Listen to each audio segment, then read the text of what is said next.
your local election headquarters. We got a great panel this week. I'm glad to have all three people here. He is the KC24 political analyst that you've seen him here before. He's also the host of Unfiltered with Jim Veros, debuting this week on FresnoCast.com. Jim Veros.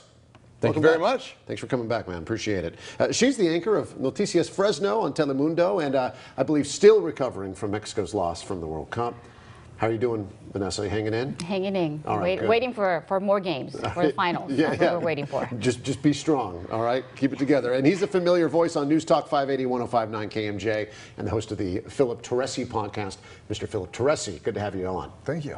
This is the first time, Jim and Phil, this is the first time you guys have been on this program together. Yeah, you've been keeping us apart for about 7 months now, right? And as soon as I found out that this is the first time I actually physically kept you apart with Vanessa in the middle. So thank you, Vanessa, for playing the You're buffer welcome. here. Yes, we yes. appreciate it. I had to. So Connie and I were talking about fireworks in the last segment. In between the time that Connie and I spoke and we are speaking, we now have some of those enforcement numbers, specifically from Fresno Police.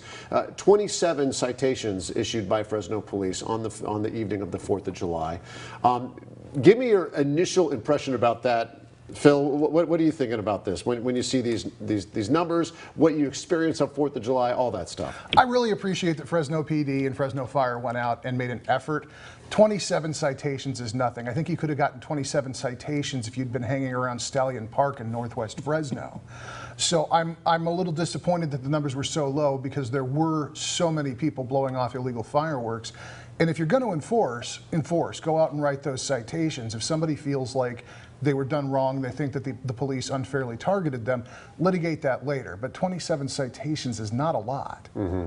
I would have liked to have seen maybe more police presence. Yeah, and to police and fire's credit, there was definitely a bigger effort, certainly ahead of the 4th of July this year. They went out there, Vanessa, you saw it. I mean, zero tolerance policy, they talked about it, and it wasn't just in Fresno, it was other cities around the state. Yeah, in other cities. But once we get to July 4th, it seems all that gets thrown out the window sometimes because people are going to shoot off those fireworks, it seems, no matter what. Yeah, and then they come up with the excuse, I didn't even know they were illegal, right? We actually had that happen, and exactly. I believe those people got a warning. We were actually there. We were following around some police officers. People said, we didn't know these were illegal. And they said, well, keep that in mind for next year. So it should be very interesting to know what were the rules that the officers out there were following to give those citations. Like in this case, like you said, 27, it's a very low amount for the size of the city.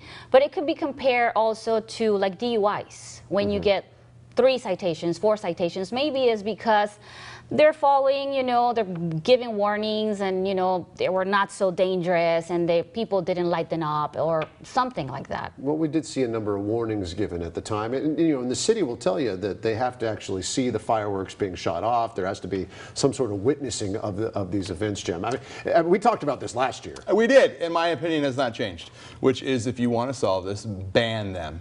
And if you aren't going to do that, then get over it, because this is what we like to do on 4th of July. One day a year, we like to buy fireworks, we like to buy alcohol, we like to drink that alcohol, and we like to set stuff on fire.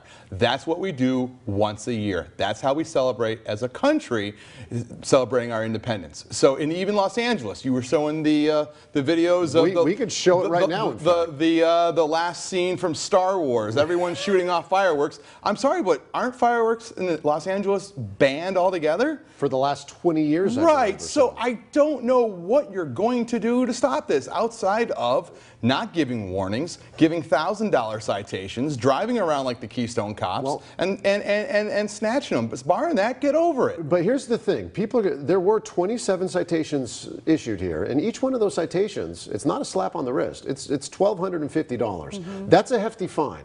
And so when those stories start getting spread around a little bit, I'm sure that that's more citations than we had last year. I don't think we had nearly as many citations. So eventually, these big fines, could they pay off in the end? How many officers were out there? I mean, that's 20. Specifically just for that, 23. Right, so 23. Yeah, with police and fire. Right, so specifically 23 officers were out there and 27 citations were written. Cost benefit to all of that. Is that a costly investment? No. Because I got a feeling some of that's overtime. So, I mean, yeah, they wrote a $1,200 citation, but are we going to get that money back? Is that really going to stop it? I mean, at a certain point, tell your neighbor to stop blowing stuff up and leave us out of this. So on Wednesday night, I get home from work. I get home late after midnight. I got home about 12:30, and they were the Safe and Sane fireworks. But somebody down the street there was like a whole group, and they were lighting off fireworks at 12:30 in the morning. You know, Are you suggesting that driving across state lines, buying something and driving it over here circumvents state law? I'm just wondering if you're going to apply that to other things, then I'm sorry. No, you set a precedent there. Yeah, I'm suggesting that you shouldn't set off any type of firework at 12:30 at night. How about that? Especially when your neighbor has tiny kids like I have, and a wife that can get very, very cranky about it if you wake her up. I do want to ask about this new rallying cry that we're seeing actually take off mainstream. Abolish ICE. We are seeing this. Kamala Harris, Philip, said, she goes, abolish ICE. Is she speaking literally, do you think? Do you think it's a slogan, maybe, just critical of the immigration policies? Kamala Harris cannot possibly be speaking literally because she's been in politics too long, she's been a part of the bureaucracy too long to be so naive as to think that you're simply going to eliminate a major law enforcement branch of the federal government with no plans to replace it, no plans to control the border. What exactly do we do about immigrations and custom enforcements, and how does it benefit the people who are coming to this country legally? Now, we've talked about it before. The immigration system in the United States is in dire need of repair and reform. With no help in sight. Just talking to Congressman Valadao, it's kind of... And that's really unfortunate, and an election's coming, remember that. But the idea that you're going to eliminate the agency that's responsible for enforcing the laws that exist, cool. So if we eliminate the IRS, nobody pays any taxes. All our problems are solved. Yeah, right? Vanessa, is this the equivalent that we sometimes hear from people on the far right saying, get rid of the IRS? Is that the equivalent here from the far left? The way I see it is people is just trying to get rid of the inhumane politics of ICE. You know, what they're seeing with the kids, the children separated from their families in the border. I think that's what they're trying to get rid of. Abolish ICE is impossible, like Phil says. They're also there to bring the law to order, help people get in the country legally too. So you just can't abolish something like that. I think it's being used more of a slogan for this battle, and I think it's attracting more people the way you say it, instead of saying be humane. It's better and it's stronger, it's more attractive to say abolish ICE than we want more humane politics. Politically, we always talk about what are the ramifications nationwide, and obviously here in Fresno, it hits home. Obviously, ICE and the makeup of our states. But what states does President Trump need to win re-election? And it always goes back to that. It's the Rust Belt swing states. And all the president has to do and his campaign has to do is say, look at crazy California. And he did it on Thursday with, the real leader of the Democratic Party, Maxine Waters, and now Kamala Harris wants to get rid of ICE. What do you mean you want to get rid of ICE? You want to, I mean, it's all tactics. The president knows that the extreme left is using this as a slogan, and the Republicans are going to use it against them. Not maybe in the midterms, but in the presidential election coming up, he's going to use it. Just as they're willing to drive voters from the left, the right is just as willing to grab that, and try to meet fire with fire, so to speak. And knowing the fire's coming.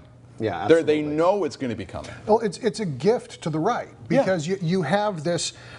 You have this kind of childish, over-the-top idea. Oh, we're going to eliminate the people who are here to enforce the law instead of fixing the law.